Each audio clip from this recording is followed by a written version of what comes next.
I like to have things kind of ready, so I already have it up in the air. I got my creeper ready. The oil drain pan's underneath it. I have the tools I'm going to need for it ready, which includes a couple of bottles of Labatt's. One I already drank half of while I was getting my shit together. The Pantera Cowboys from Hell to keep me motivated. A 3/4 inch socket on a 1/2 inch drive. And a T30 star bit for the oil filter. Yes, you want to change your oil filter when you're changing your oil. At least we do here in the Goon Squad garage. Here we are underneath it. One of the things I always like to do when I'm underneath it or working on anything at all is check things out, since I kind of ride it a little hard.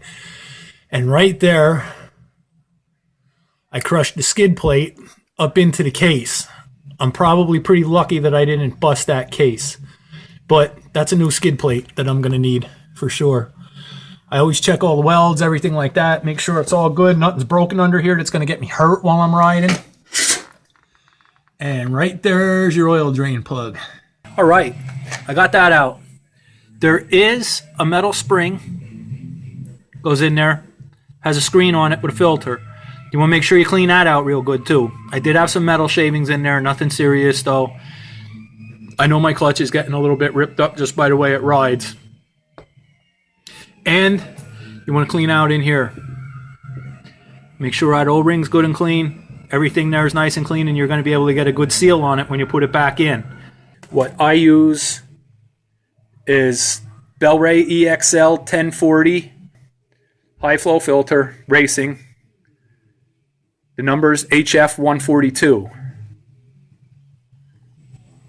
You open it up, you got your filter, and you got a nice little high flow Filtro Racing sticker in there with it.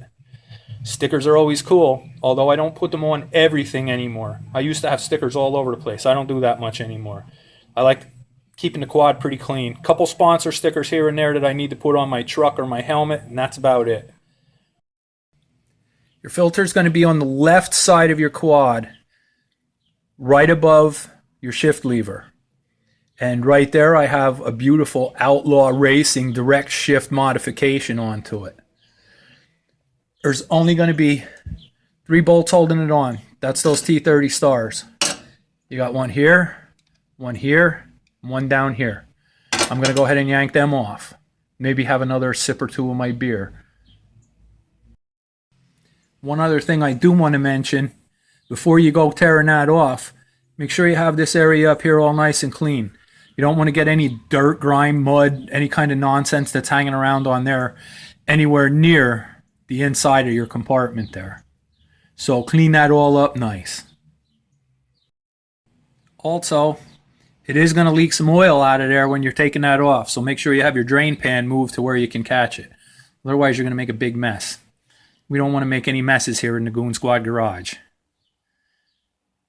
It's all in the details, just those little details. All right, the old filter's out. You want to make sure everything around there is clean. Again, I'm talking surgical doctor clean. You don't want to put any more dirt in the engine while you're trying to put the clean oil in. So that's looking good. Here's the old filter. There are some metal shavings on it. Nothing extreme as far as I'm concerned. I'm going to call it normal wear and tear. I have this quad for almost 4 years, and it's still the original clutch and everything in it. And once again, if you watch my videos, I do not ride it gently. There's your cover. Again, clean it up, check it out, make sure the O-ring around there is all good, no cracks, it's not dry rotted or anything. I have my new filter here ready to go. You're going to want to make sure you put it in the right way. There's an open end that goes towards your motor, and there's a closed end that goes toward the case. Make sure your open end is toward the motor. Now, something I like to do, again, details, to help out, make sure the seals are good, is I will dip a clean finger into the new oil. Clean finger in the new oil. And I will go around all the gaskets and O-rings to make sure that they're good and lubed up and stay nice and pliable so that they create a good seal. Right, the new filter's back in and the cover's back on. One thing you're going to notice while you're putting that cover back on is the bolt holes only line up one way. So before you get crazy and start cranking them in there, you might want to make sure you have it lined up right and all three of them are ready to go. Otherwise, you're going to put one in and find out the other ones don't line up. Another one of those little detail things, just be aware of that. Now I'm ready to put the oil back in. Your dipstick is on the right side of the engine case. You're going to have to use a funnel. You don't want to dump oil all over the place. It's better just to use a funnel and get it in that way. Again, clean. Make sure it's a clean funnel. What I do, these quads take, with the filter change, just a little over 2.5 liters to fill it up. So what I'm going to do is put almost 2.5 liters in, then I'll get it back down, get it leveled out, and I'll top it off from there. All right, after I put the first liter in and have another sip of my Labatt's, I like to climb back underneath here, check that drain plug out, make sure I don't have any issues with any leak in there. Run your finger around there, make sure there's no wet. Now, this provided you cleaned it all up from when you drained the oil out the first time. I'm good there, nothing. No moisture, no leaks. Now I'll continue putting the rest of the oil in. All right, I have it all back together. I have it down off the ramps.